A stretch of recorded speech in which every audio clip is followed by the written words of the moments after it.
Hello and welcome again to another episode of One Starfish, which our mission is to help change the world one person or one starfish at a time.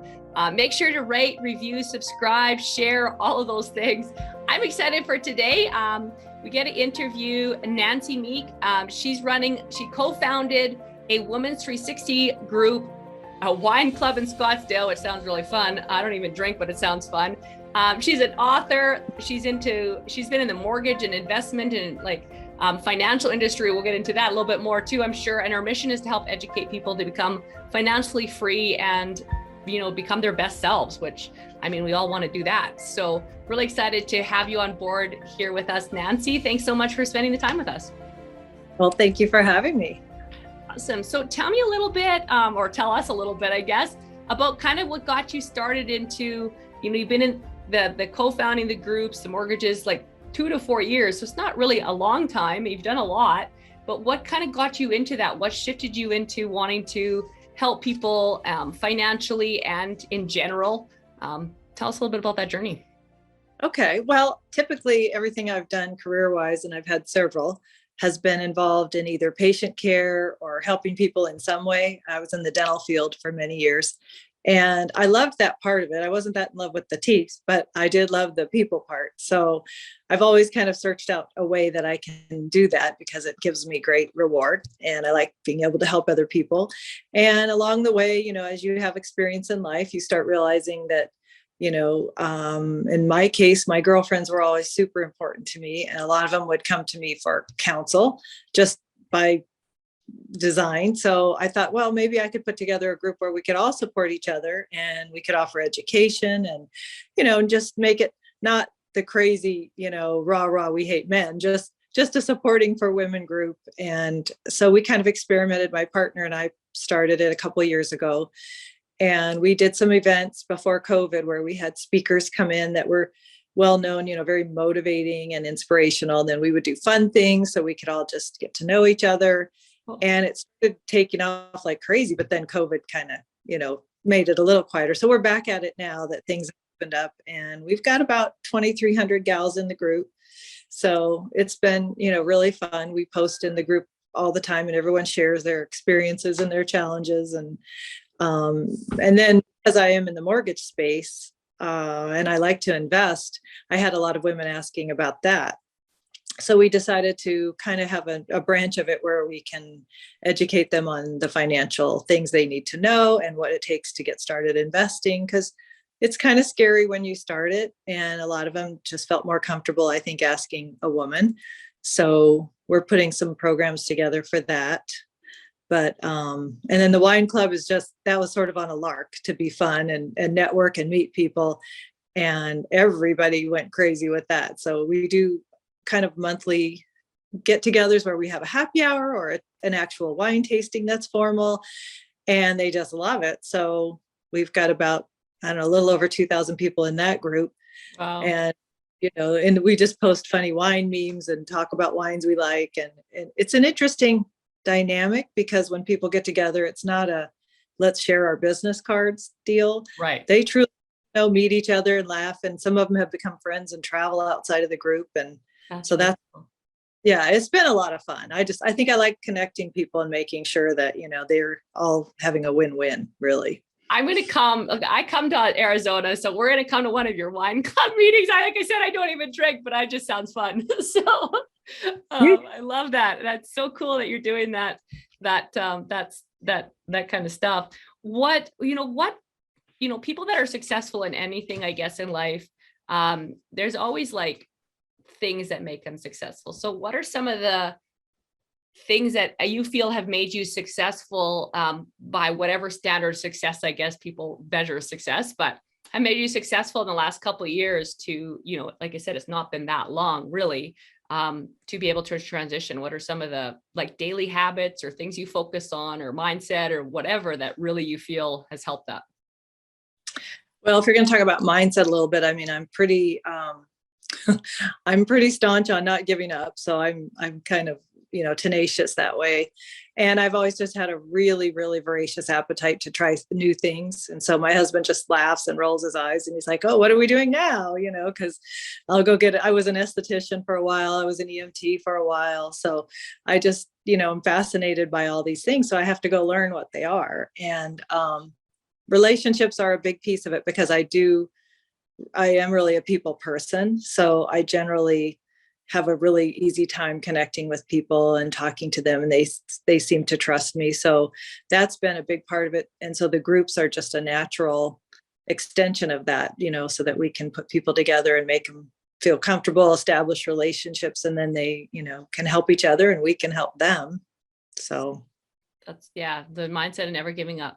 Do you read a lot, or do you listen to audio, or are you really, what's the word? Picky, maybe that's the right word. Your associations, do you feel like some of those things really have helped you with the not giving up attitude that seems to be out there a lot? Definitely. I'm a big reader. I've always, since I was very young, I've read self-improvement books. I don't know why, I just always did. And when my kids were growing up, I'd put little motivational statements up on their mirror every morning when they were getting ready for school, just to kind of, get that in their brain. And then I've been parts of lots of good groups. And right now I'm in a mastermind that's pretty high end. And these people are really go-getters. So it's kind of nice to surround yourself with that, because you will have frustrations and times where you need to boost yourself. Plus you learn. And yeah, it just sort of reinforces the whole mindset. Wow, that's so good. What are some books that you've read that you think you'd like? And it's so funny because I say this, I know it's like, every time I say this, it's like the book I'm reading right now is the best book I've ever read. But I swear all the time. But like, are there a couple books that jump out to you that really did help you, that maybe you've even reread, or you'd recommend to someone that's kind of wanting to get into the entrepreneur space, or wanting to change your life, or getting out of that whatever job they don't like, or relationship, or whatever, that have kind of helped you with the fear of doing the unknown, quote unquote, and going ahead anyway? Well, I like a lot of the classics. I mean, one of my very, very favorites that I give it to my nephews to read at the holidays, like, here's your gift, read this book. But How to Win Friends and Influence People. That's a classic, but it's all about relationships and how to negotiate and be that person that, people are attracted to, because you know how to have people skills. I think that's huge.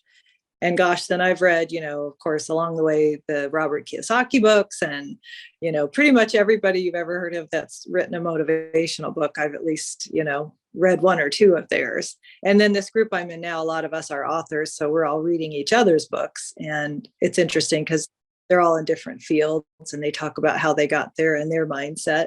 So I think you need to keep feeding that into your brain all the time. Yeah. And I think that, curious your thoughts. Like, I find that a lot of times it's our associations, like you talked about, you're in this networking high-end group, and that kind of drag us down. Like, I'm sure whenever you transition, you had people that said, what are you doing?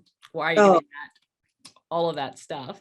How did you kind of get through that? Like I said, I just feel like this is a big thing for a lot of people out there that are listening. I mean, obviously, if they're listening to podcasts like this, they're wanting to get better. So, how did you work through that, and like, think back, like how it made you feel, and then how you worked through it? Well, it's funny. We talk about that a lot in our mastermind. We call it our family of choice, because so many people have, actually a lot of times, family and close friends that just say, why are you so crazy? Why are you always doing stuff? And why do you need to be on social media? And, and they just don't really quite get it, or they're envious. We don't know, but you love them in their own way. But I have to kind of, let some of them go a little bit, because my time is really focused on what I'm doing. And I want to be around the people that are like-minded with me. So, luckily my husband is super supportive. My kids are both that way. So that works out. But, we do have some family that we don't see as much, because it's, kind of weird. You get around and they all tell you how crazy you are. Why can't you slow down? What's wrong with you? Yeah. Because I'm a little older. So there's a lot of gals that I run around with that, or did, that are retired. So they want to know why I can't, go to lunch and do things all the time. And it's like, because I'm working and I love working. So, I I get together with everyone when I can, and I just let them know that they pretty much know by now that if I'm available, I will. And I'm sure that, it's probably rubbed a few people the wrong way that I've gone that direction instead of just hanging out with them. But, like I said, then you get around your mastermind group again and everybody's going through the exact same thing. So we all just kind of chuckle and say, yeah, that's just, part of the growing process. There are people that you kind of have to push away a little bit. You don't have to quit being friends. You just have to make your priorities. Yeah. And that's where I think a lot of people struggle, I guess that's the word for it, because they're like, well, I don't want to get rid of my friends and family, that I don't want to do, but you have to distance sometimes, and you can make your own family and be around the people and then I don't know, sometimes you can buy support from family too, if that's like someone really close to you. You can buy that support. I know, I don't know if I'd say that with my family, but there's a little bit of that. So you can kind of buy that support whenever you start to be there. And because I don't know, I feel like a lot of family sometimes is negative until they see you actually winning. And then that's actually why, because they literally are worried for you. So you have to go out there if you're doing something new, and you have to make it work so that they can support you, because they don't support you sometimes just because they're really scared that you're going to not make it. Exactly. Yeah. And a lot of back around when they see what you're doing. Like when we finally do a great big wine event where we have, music and chefs and all of a sudden they think I'm crazy for doing that. But then boy, they want to come and enjoy all that. And they say, oh, this is what you're doing. This is kind of cool. So, there is that, but yeah. You bought their support with the wine club. Yeah. Right. I love it. That's so cool. Like if you could go back, and by the way, so Nancy says she's older. She's absolutely beautiful. So you guys are checking her out on YouTube, like she's absolutely gorgeous. But if you could go back, what is something you would tell your younger self, that you would do differently? I guess I would say, Or do better. because or whatever. I definitely had stumbles along the way. I had businesses that I had to close. We tried to do an e-commerce business for a while. And that's just a difficult space. I would just say, don't be afraid of the fact that even though this didn't work out, there's going to be more down the way. And eventually you'll find the things that mean enough to you that you'll stick with it and make it work. And I would definitely say, I wish I'd have surrounded myself with the kind of people I'm with now sooner.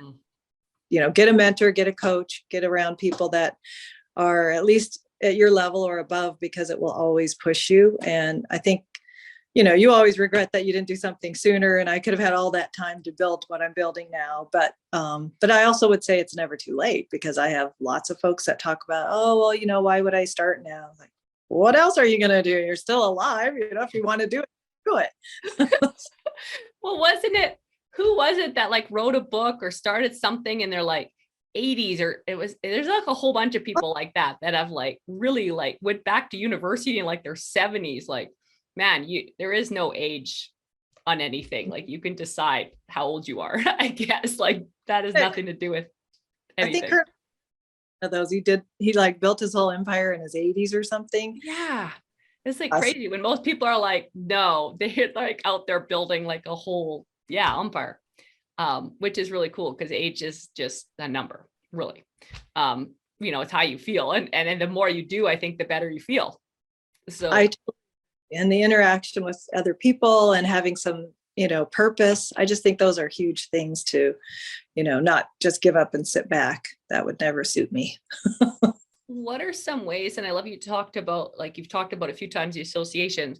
So if someone's like starting out and they want to be like, okay, I need to change my associations, and maybe they can't afford to be in, like, I'm in some groups too, maybe they can't afford to be in some of those groups, but they need to change their associations in order to afford to be in some of those groups.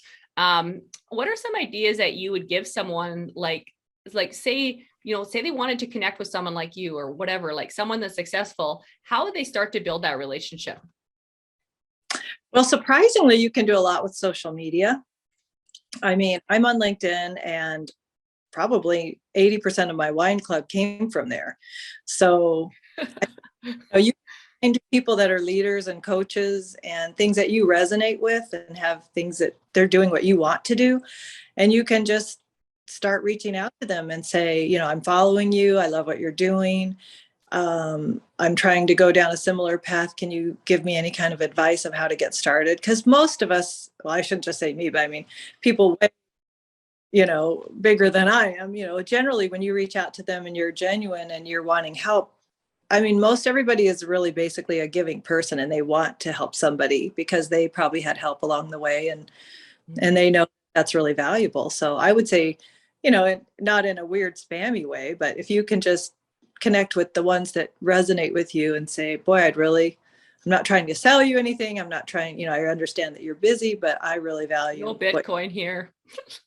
Yeah, just, if it can be a true message of, do you have any advice for me? I'd love to go down a similar path. And maybe that person would say, well, I think you should talk to so-and-so, or, here's a great coach that, would be a good starter for you, things like that.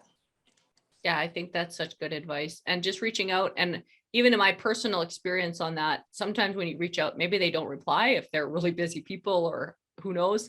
But just try again or try other people. So don't give up whenever you do reach out and maybe someone's not answering for whatever reason. Because here's the thing, I used to think, well, they didn't answer, they didn't like me. But that's not the truth either. Sometimes they're just really busy, or they have a social media person that runs it for them, or who knows, right?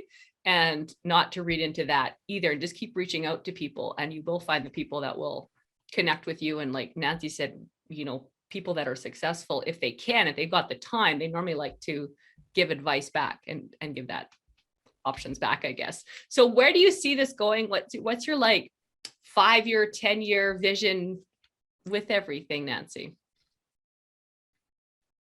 Well, I would really love it if, as we get going with this training on the investing, if we can help, and any number of women, I've made several goals, but any number of women that could go from, I don't know how to even enter into this, to having a whole new career possibly, but a whole new way of living their life and being excited about what they're doing and having control over it themselves.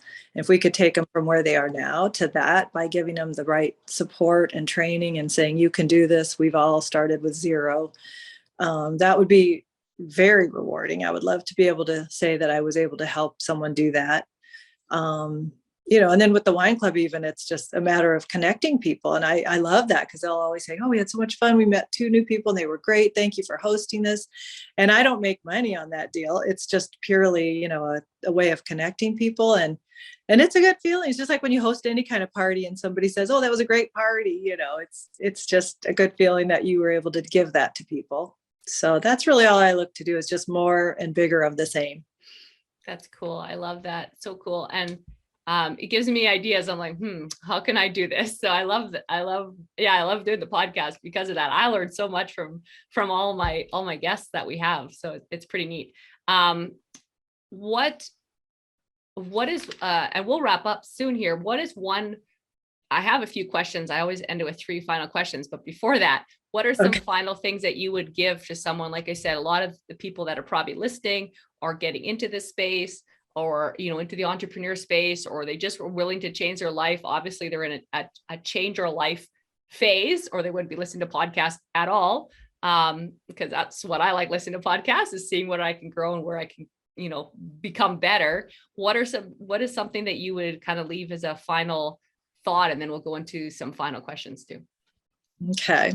I would say my big thing, even, what I ended up writing the book about, is really about reinventing yourself. That is my huge mantra, because probably some of it has to do with, my mother died really young. So I sort of talked with her toward the end, and it was kind of like, there were things she had regrets about. And I thought, I don't ever want that to be me.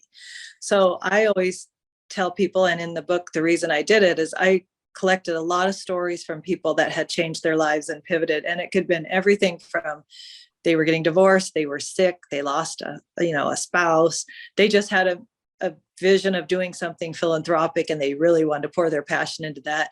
And a lot of us have dreams. I've never talked to anyone who didn't say, oh, I really would love to, but they don't go and chase them. And it's not always practical. You don't have $1 million to start a big business, but you can start small and just start gathering information and talking to mentors like we talked about, and putting the pieces together. And if you have a big enough passion for it, you might find a way to at least jump in enough to see if you can make a go of it. But when you feel terrible, if you never did it, and then one day you're like, I always kind of wanted to try that and I just never did it. So I always just tell them, think about later, will you ever feel like, gosh, I just left that undone, and then maybe it'll motivate them to just reach out. It just takes a lot of research and connecting, and you've got to stick with something for a while. Yeah, that's so good. All right. So 3 final questions. You kind of started into this, so this is perfect. Number one, if you have someone that's looking for their purpose, we always talk about find your purpose, all this stuff. And people are like, well, I don't know what my purpose is. So if you have someone looking for their purpose, what is one sentence that you would say that could help them? What is it you can't stop thinking about? That's good. I like that. Number 2 question, and you might not have a favorite, but like a top one. What is your favorite quote at this moment anyway, and why? It's never too late to start over. And you're showing it. That's really cool. I love that. And number 3 question is, what's one word or sentence you would want on your gravestone? She went for it. Man, I love that. That's so cool, Nancy. We'll have all of her information, her webpage, her LinkedIn, whatever she wants you to follow her on. We'll have all of that in the show notes, a bit of write up about her book, like all of that stuff in the show notes. Make sure, as I said before, rate, review, share us on IG, tag us, all of that good stuff. And let's go out there and make sure we, help one starfish today. And as we help change one life, we'll help change the world. Thank you so much, Nancy, for your time. Thank you so much for having me.